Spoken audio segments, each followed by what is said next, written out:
The Holy Gospel according to Matthew, the 28th chapter. Glory to you, O Lord.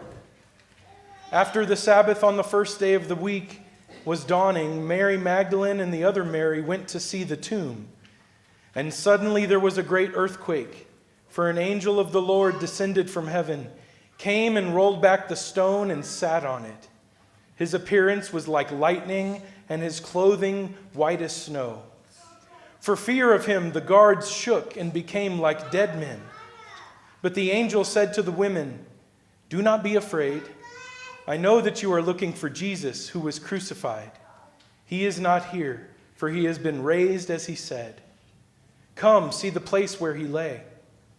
Then go quickly and tell his disciples, he has been raised from the dead, and indeed he is going ahead of you to Galilee. There you will see him. This is my message for you." So they left the tomb quickly with fear and great joy and ran to tell his disciples. Suddenly, Jesus met them and said, "Greetings." And they came to him, took hold of his feet, and worshipped him. Then Jesus said to them, "Do not be afraid.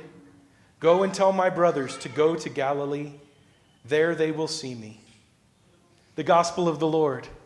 Praise to you, O Christ. Please be seated.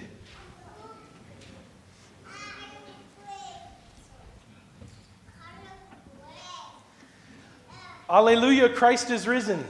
Christ is risen indeed. Hallelujah. Has anyone ever thrown a surprise party for you? And did you like it? Okay, mixed reactions, that's what I thought. One of the greatest surprises of my life was a party. I grew up in the suburbs of North Texas, I was going to tell you, and lived there all my life. And when I was 27 years old, I moved from Irving, Coppell, Texas to Reno, Nevada. The first time moving out of Texas, and it felt like on the edge of something new. And you all know when you head out west, you're on the edge of something for sure.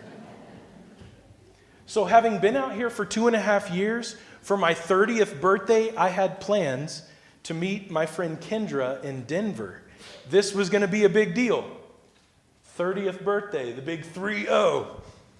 And she was coming from North Texas. So our planes arrive in Denver at about roughly the same time. I'm coming from Reno. And then we go and rent a car, and we say, "Hey, are you hungry?" "Yeah, I'm hungry. Let's go figure out some food." So I'm driving the rental car, and I tell her, "Why don't you find a place that has good reviews, and we'll go there and have breakfast." And I'm just driving. If you've been to the Denver airport, now you got to drive into the city a ways. So I'm just driving toward Denver. And eventually she finds a spot, and she's like, "It's only a few exits up here." And I say, "Great, just tell me how to get there." And it was right off the main road, and it looked like a cool little breakfast spot. And we go in, and they're like, "Table for two?" We say, "Yeah." And Kendra adds, "Oh, it's his birthday." And I'm like, that's odd, because this isn't like some fancy place. Why are you telling the breakfast person that, whatever. But the breakfast hostess looked with a knowing nod. And I also thought, what's going on? Is this place big on birthday breakfast or something? That wasn't the name of the restaurant, but anyway. I overlooked it because I'm like, I just got off a plane. I'm hungry. And we round the corner, walking through the restaurant, to this table, and for me, everything stops.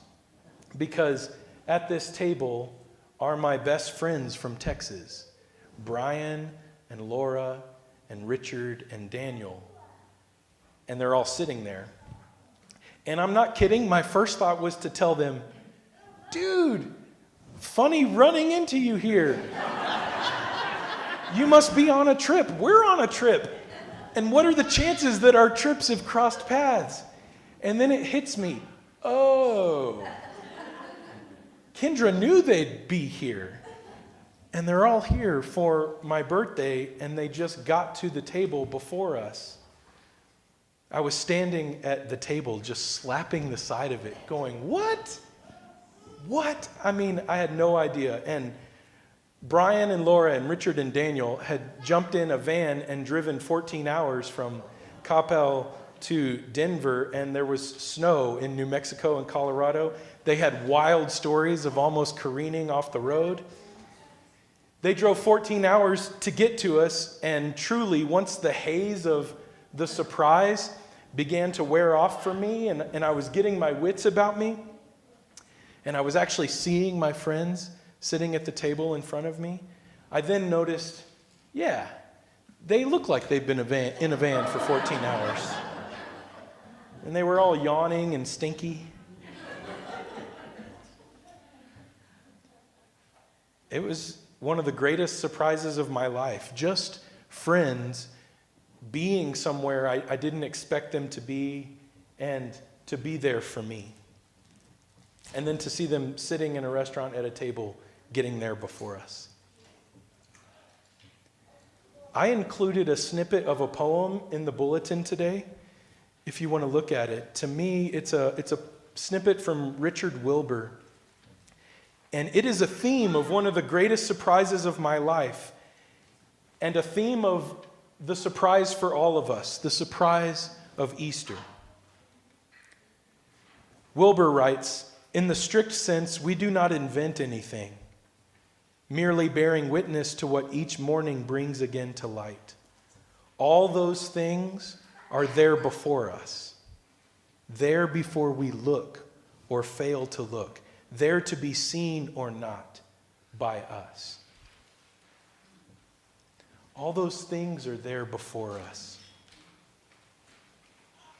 The Easter story in the Gospel of Matthew goes that the angel says to the women, "Do not be afraid. I know you're looking for Jesus who was crucified. He is not here, for he has been raised, as he said." He's saying, I know you're friends of Jesus, and it's right that you've come here to pay respects and to mourn. But this is the place of the dead and the dying. This is the place of Friday night. And surprise, he is not here now. The angel lets them look inside, and all they find are linens. He's not there. And then the angel says, "Go quickly. Tell the others he has been raised from the dead, and indeed is going ahead of you to Galilee. There you will see him." And in Matthew's gospel, as the brave, present women go now with fear and great joy, they're running to tell the disciples, and they meet Jesus. And they grab his feet, and they begin to worship him. And he tells them what the angel had told them. Don't be afraid. Go and tell the others to go to Galilee. There they will see me. Jesus is going there before them. At dawn on the first day of the week, the women have gone to a tomb, a death place. Surely they will find death. That's what they've been left with. This is what the Roman Empire has left all of Jesus' disciples with: despair and death. And they go to that place with lifeless expectation, and they find the resurrection. It's gone before them. An angel is saying, Christ goes before you, no longer among the dead. And where does Christ go? Back to Galilee, they say. Galilee. So, not the temple in Jerusalem? How awesome would it be to show up in Rome? Not a special cool site like the Red Sea or New York City. They say, he's gone back to Galilee. Well, Galilee is a region. It's a whole area. It's the sea and the hills and the small surrounding towns around the sea. This is where these fishermen are from and where they were first called to follow. It's basically, for these disciples, it's home. When they meet Jesus there, he is going to send them. Like, this new life will be a mission for the people. They will be set free to go spread the message of freedom, and that's called the Great Commission, and that's coming in Matthew 28. But for now, they are told, go back to Galilee. What does it mean that he's going ahead of you and me to Galilee? It means where we live and where we work, where we listen and help, where we learn and grow, in all the places we go, in all our fear and joy. This Easter gospel says what you've come here looking for is there before you. God is going where we're from and where we live. God is going to the ordinary, everyday spot of our lives, there before us. Before us today is this resurrection good news that life has gone before our lifeless expectations. Christ is there before you and in your Galilee. In your everyday life, in your ordinary moments there before us. As for that breakfast in Denver, it was awesome that Daniel and Richard and Laura and Brian were there, surprisingly there before me at a table in a restaurant. But I'm not here today to raise a hymn of praise about them. Today, I'm not even focused on the dedication of your faithful friends and family, great and surprising as they may be. On this day of the resurrection, we're talking about the embodiment of the love of our living God. Life and spirit and hope, the very presence of love. The Christ is alive and is there before us. And you will see him, they say. Jesus says, tell my disciples, go to Galilee. There they will see me. And so, this morning, I've run from the empty tomb to you. And I tell you now, unafraid, you can go to your life. In fear and joy, you can go to what your day and week holds. You will be given eyes to see the everlasting life and love of Christ. They are there before us. And alleluia, Christ is risen. Christ is risen indeed. Alleluia.